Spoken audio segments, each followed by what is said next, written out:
जय हिंद साथियों, नमस्कार। स्वागत है आपका अपने परिवार में। सफलता की इस कड़ी में और एक शख्स हमारे बीच हैं, वो है पायल जी शर्मा। आपका बहुत बहुत स्वागत हमारे इस परिवार में। आप आज मिलने जा रहे हैं पायल जी से, जिनका हाल ही में राजस्थान पुलिस जयपुर से चयनित हुए हैं। तो मैं बात करना चाहूंगा कि किस प्रकार से वो यहां तक पहुंचे हैं और उनकी क्या जीवनी रही है और अगला टारगेट भी उन्होंने तय कर लिया है और उन्होंने मुझसे वादा भी किया है कि मैं सर लगकर ही दिखाऊंगी। तो इस चीज को, इस जज्बे को आप लोगों के साथ मैं जोड़ना चाहता हूं कि आप भी किस प्रकार से अपने जीवन में मोटिवेट रहें। और इतना और बता दूं कि वर्दी को देखकर वर्दी का जुनून जागा है। वर्तमान में इनके पिताजी जो हैं एएसआई यानी इंस्पेक्टर जो होते हैं, उन्हीं के पद पर कार्यरत है जयपुर सीएमओ हाउस के अंदर। तो आज जानते हैं पायल जी से कि कैसे रही उनकी लाइफ और कैसे उन्होंने ये सफर तय किया। तो पायल जी, स्वागत है आपका। तो थैंक यू सर। जैसा कि अभी आपने कहा कि जो वर्दी को देखकर ही वर्दी का जो जुनून है वो जागा है। मेरे पिताजी खुद पुलिस में है, तो उन्हें देखकर ही मुझे ये मोटिवेशन मिला कि मैं खुद पुलिस में जाऊं। तो पहले स्टार्टिंग तैयारी मैंने छोटी इसलिए की कि एक बार छोटी पे प्लेटफॉर्म मिल जाए अपन को, बिल्कुल बिल्कुल, उसके बाद में अपन हाई तैयारी कर सकते हैं। इसलिए मैं आपसे जानना चाहूंगा कि पढ़ाई आपने कहाँ तक की है? सर पढ़ाई मेरी ग्रेजुएशन बीएससी पूरी हो गई।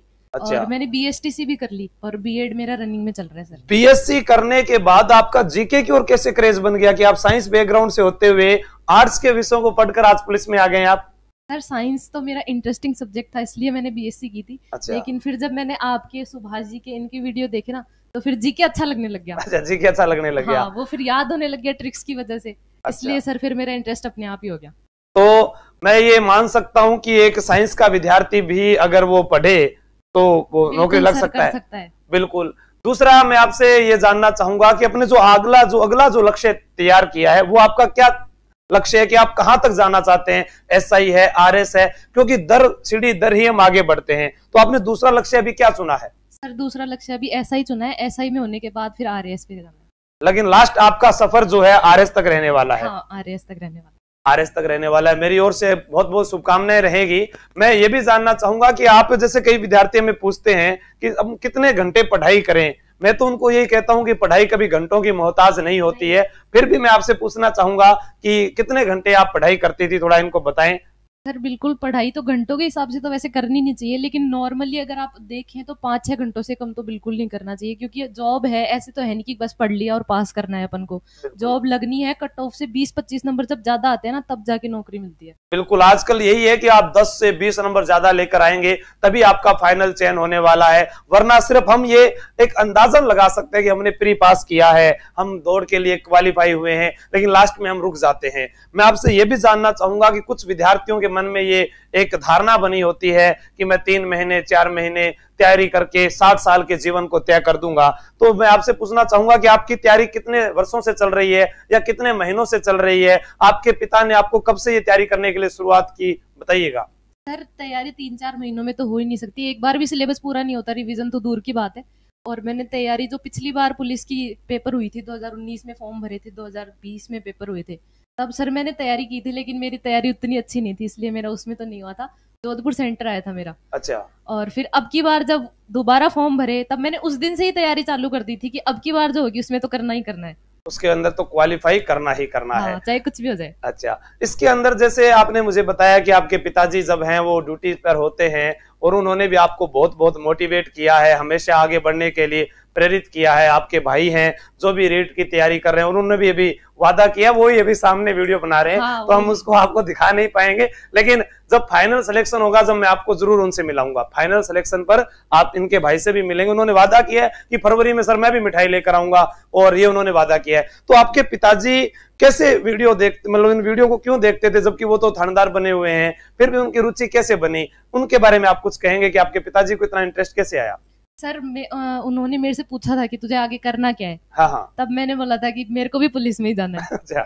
तब वो बोलते थे कि एक बार फिक्स तो कर ले कि तेरे को पढ़ना किससे है। बिल्कुल। तब मैं भी यूट्यूब पे सर्च कर रही थी और वो भी मेरे लिए ही कर रहे थे। अच्छा। तब आपके वीडियो, सुभाष जी सर के वीडियो, फिर उन्होंने टेलीग्राम पे भी ज्वाइन कर लिया। ऐसे करके वो सारे वीडियोस आपके देखते हैं सर। अच्छा, बहुत बहुत मैं धन्यवाद देता हूँ पिताजी को भी।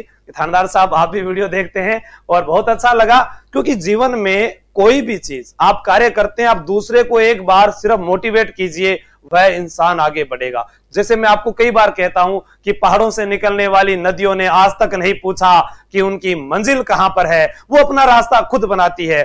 एक बार विद्यार्थी को यह बता दिया जाए जीवन में कि वह इस चीज को पढ़े और इस चीज को पढ़े और तब तक पढ़े जब तक अंतिम चयन नहीं हो जाता, वह कभी भी असफल नहीं हो सकता। उसके अंदर वो एक जुनून होना चाहिए पढ़ने के लिए, एक वो कहते हैं ना अपनी आग उगलनी चाहिए। वो मैंने कई बार कहा है कि मेरे सीने में ना सही तेरे सीने में ही सही, वो कहीं भी ये आग पर ये आग जलनी चाहिए। आपके बैठने की एक जो कहते हैं क्या क्षमता कितनी होनी चाहिए, वो आप में कम से कम 10 घंटे बैठने की, 8 घंटे बैठने की। घर पर अगर आप तैयारी कर रहे हैं, अगर आप कोचिंग में आकर तैयारी कर रहे हैं, जैसे हमारे पास यहाँ पाठशाला क्लासेस में ऑफलाइन विद्यार्थी पढ़ रहे हैं, ऑनलाइन तैयारी कर लो ऐप के ऊपर, हजारों नहीं लाखों की संख्या में तैयारी कर लो ऐप ने, जो घर घर के अंदर जाकर हमने क्रांति जगाई। वहां पर जाकर जो विद्यार्थी बैठकर पढ़ाई कर रहे हैं, तो मैं उनसे कई बार जब लाइव रात को 9 बजे वाली क्लास, शायद आपने भी वही सबसे ज्यादा ली होगी, 9 बजे वाली क्लास जो है वो जो आपके लिए वो जीके का डर है या भूगोल, इतिहास, कला, संस्कृति, current affair, India history, world geography, जो भी आप चीज सीखना चाहते हैं वो उस क्लास में आपको देखने को मिलता है